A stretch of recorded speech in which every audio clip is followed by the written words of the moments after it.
La costa sudeste de Tasmania amanece con una luz que parece filtrar la historia antes de tocar la tierra. El mar entra a la península con respiración lenta, y los bosques de eucalipto exhalan un olor a madera húmeda que se queda pegado en la ropa. La carretera que conduce a Port Arthur serpentea entre praderas y acantilados. De pronto, tras una curva, el paisaje se abre como si alguien hubiera retirado un telón. Una bahía tranquila, edificios de piedra color miel, chimeneas rotas que apuntan al cielo y un silencio que no es vacío, sino pausa. En esa pausa vive el sitio histórico de Port Arthur, uno de los conjuntos patrimoniales más complejos del hemisferio sur. Colonia penal, fábrica a cielo abierto, experimento social, pueblo, ruina, museo y memorial. Un lugar donde el viento cuenta historias de cadenas y de reformas, de sufrimiento y de tenacidad, de pérdidas inmensas y de memoria compartida. Para entender Port Arthur, hay que retroceder al siglo XIX, cuando el Imperio Británico decidió convertir a Van Diemen Land, el antiguo nombre de Tasmania, en un engranaje central de su sistema de deportación. En 1830, en una ensenada protegida llamada Mason Cove, se estableció un puesto maderero que pronto se transformaría en algo mayor. Un presidio para reincidentes para quienes ya habían fallado en otras colonias y necesitaban, según los gobernadores, una disciplina que no dejara dudas. Port Arthur se volvió sinónimo de castigo, pero también de trabajo industrial y de una idea novedosa para la época: la posibilidad de reformar al individuo mediante rutinas, oficios y un régimen peculiar de silencio. La geografía era aliada del sistema. La península de Tasman se une al resto de la isla por un istmo estrecho, Eagle Hawk Neck. Allí, para impedir fugas, se instaló la célebre Dog Line, una línea de perros encadenados, colocados a distancias regulares sobre plataformas, que ladraban al menor movimiento nocturno. El mar helado, las corrientes caprichosas y los bosques espesos completaban la jaula natural. Intentar escapar era optar por el hambre, el frío y el extravío. Hubo huidas, claro, algunas ingeniosas, muchas trágicas, pero el paisaje, más que los guardianes, era el primer carcelero. Port Arthur no fue un simple presidio de celdas y barrotes, fue una máquina económica. Los convictos explotaban madera, construían barcos pequeños en el astillero, operaban hornos de cal, aserraderos, fragua, carpinterías, una fábrica de ladrillos y, cuando el viento y la ingeniería lo permitieron, un molino. A mediados de siglo, aquel molino y granero de 4 plantas, levantado para moler grano con una rueda hidráulica que no rindió como se esperaba, fue reconvertido en el edificio que hoy domina las postales, la penitenciaría. Su fachada de piedra abierta como un teatro en ruinas guarda el eco de 2 épocas, la de la autosuficiencia productiva y la del encierro masivo. La vida cotidiana estaba graduada. Existía el sistema de probación que clasificaba a los hombres en etapas, desde los trabajos más duros y vigilados hasta cuadrillas de confianza, los llamados pass holders, que podían salir a tareas externas. La disciplina era real y, a ojos actuales, severa. Grilletes para los díscolos, celdas de castigo, reducción de raciones. Pero Port Arthur también fue, frente a otros presidios del mundo, un laboratorio de reforma. Alfabetización, capacitación en oficios, bibliotecas, servicios religiosos y, ya en la segunda mitad del siglo, un giro hacia métodos que buscaban moldear el carácter más que quebrar el cuerpo. Ese giro se materializó en el edificio más inquietante del conjunto, la Separate Prison, construida siguiendo el modelo de Pentonville. Aquí reinaba el silencio obligatorio y el aislamiento. Las celdas, limpias, de proporciones exactas, daban a corredores donde el paso retumbaba con disciplina quirúrgica. Los reclusos portaban capuchas durante los traslados para no cruzar miradas. Comían, trabajaban y rezaban en soledad. El lugar tiene una capilla singular, bancas en cubículos altos como pequeñas casillas que permitían escuchar el sermón sin ver al vecino. La intención era reformar el alma a través de la introspección forzada. La realidad para muchos fue la fractura mental. No es casual que junto a este edificio se levantara más tarde el asilo. El sistema terminaba creando a quienes necesitaban una institución distinta para sostenerse. No todos los residentes de Port Arthur eran adultos. En una península cercana, funcionó Point Puer, el primer establecimiento británico dedicado exclusivamente a jóvenes infractores. De 1834 a 1849, muchachos de entre 9 y 18 años, algunos apenas niños, vivieron un régimen que combinaba disciplina estricta con enseñanza de oficios: cantería, carpintería, herrería, navegación. La idea, avanzada para su tiempo, era romper el contacto con delincuentes adultos y ofrecer un camino productivo. El paisaje, duro, húmedo, áspero, completaba una pedagogía que confiaba tanto en el martillo y la gubia como en la Biblia y el silabario. Hoy, cuando uno mira el mar desde ese sitio, es fácil imaginar las voces jóvenes cantando órdenes de trabajo sobre el viento. Port Arthur fue también hospital. La tuberculosis, la disentería, los accidentes industriales y la simple erosión del cuerpo exigían una atención constante. Los cirujanos del asentamiento mantuvieron registros meticulosos y las enfermerías, con sus grandes ventanas, buscaban aire y luz.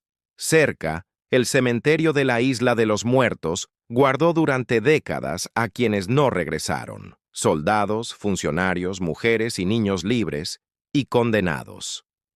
Para estos últimos, las marcas fueron a menudo de madera pobre, sin nombre; para los libres, piedra tallada. Caminar hoy entre las lápidas, algunas cubiertas de líquenes, otras inclinadas como si escucharan, recuerda que, incluso en los sistemas más organizados, la muerte pone su propia jerarquía. La arquitectura religiosa dejó una ruina inolvidable: la iglesia de Port Arthur, un templo gótico sin techo que fue erigido por convictos bajo supervisión militar.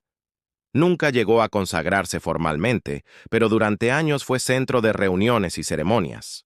Un incendio la despojó de techumbre, y hoy su silueta recortada contra el cielo parece un cuento de moral y de piedra: la voluntad de elevar y la facilidad de perder. Muy cerca, la casa del comandante muestra otra cara de la colonia: jardines formales, comedor elegante, una biblioteca. Allí se discutían reportes, se hacían listas, se enviaban cartas que viajaban durante meses. Esa casa es el rostro amable de un engranaje severo.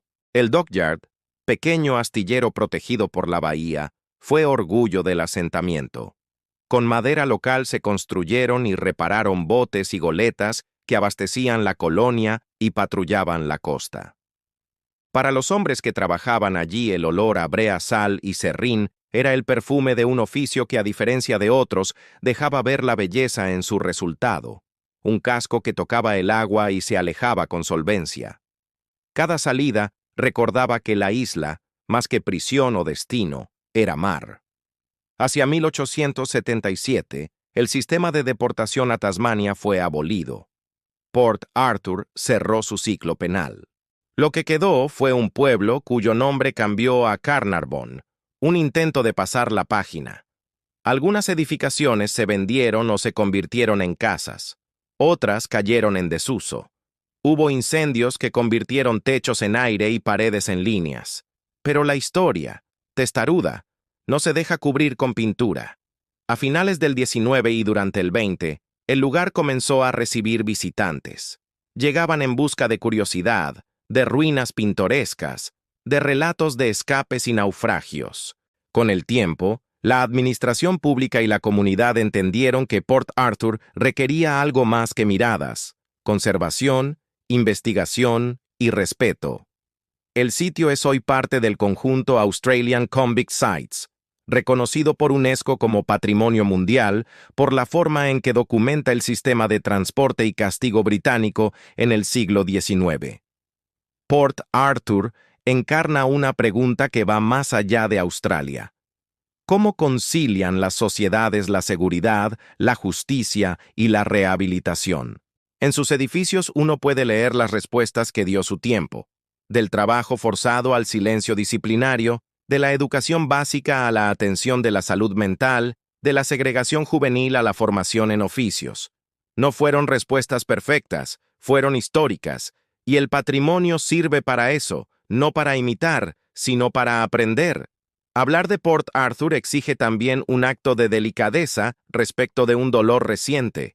En 1996, el sitio fue escenario de una tragedia que marcó a Australia y al mundo, con víctimas inocentes y una comunidad lastimada.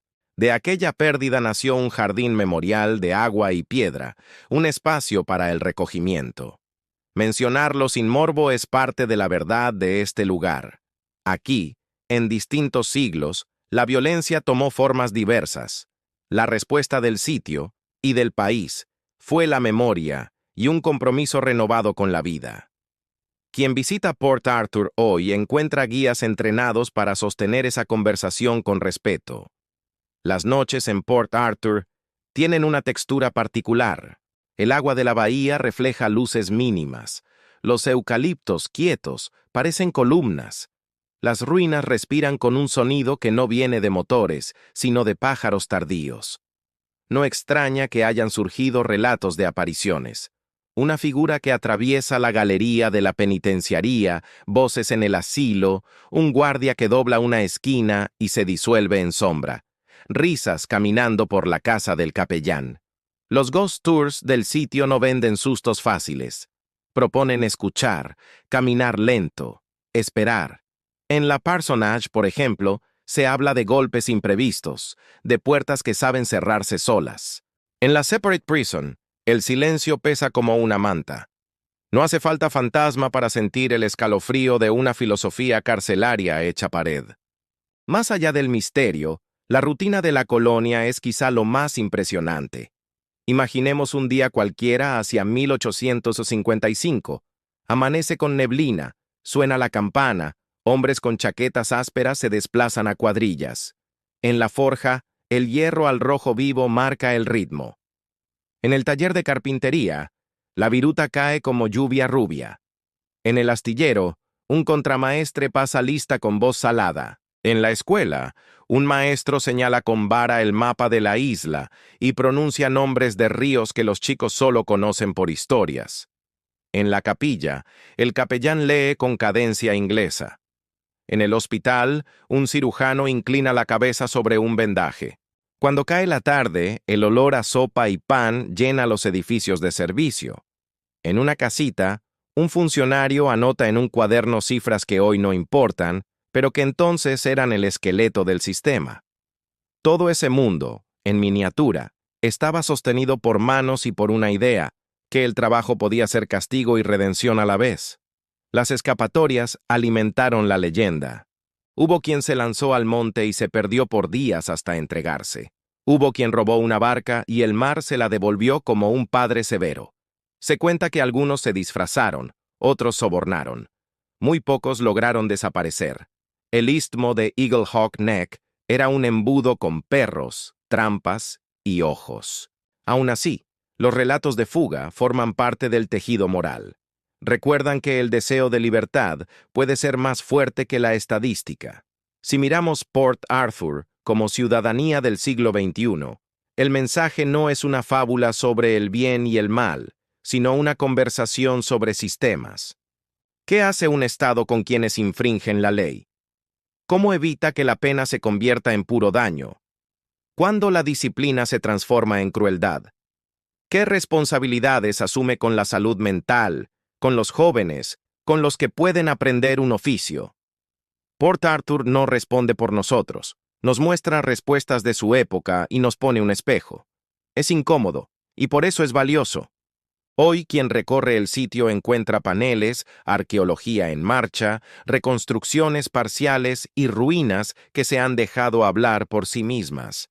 La penitenciaría se sostiene con refuerzos discretos.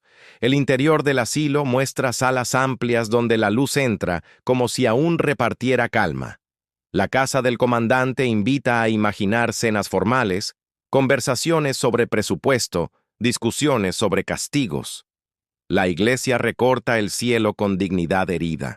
En la isla de los muertos, los guías nombran oficios, edades y destinos. El pequeño muelle es, ya, una ceremonia. Las aguas cercanas recuerdan también otras labores penales.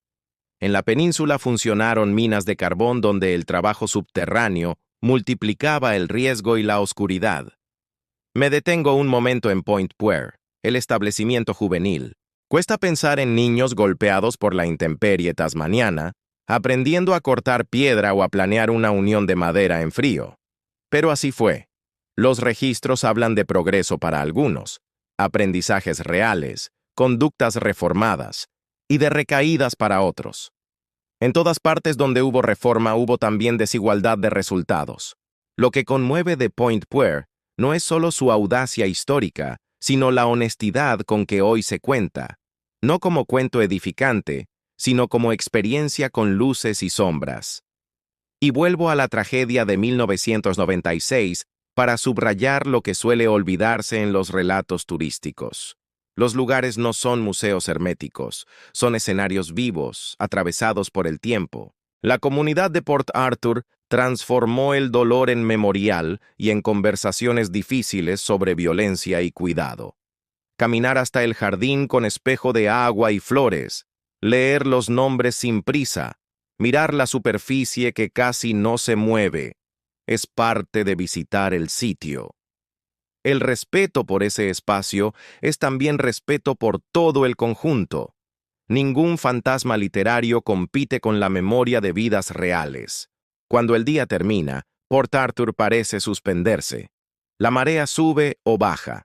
Las sombras de las ruinas se alargan como si buscaran abrazar la bahía.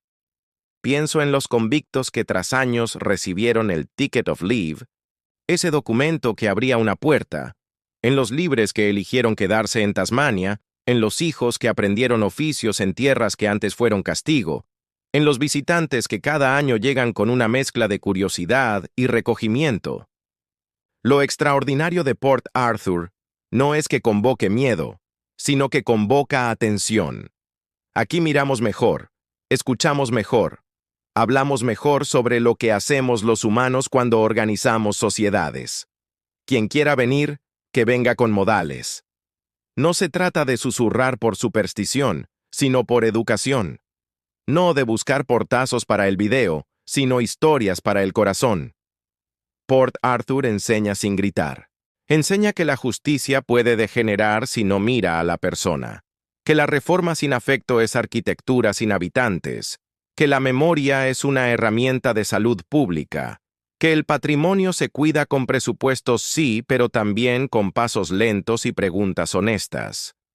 Cierro con una imagen. Caminas por la galería de la penitenciaría. A tu izquierda, el mar asoma entre árboles. A tu derecha, las celdas abiertas al aire.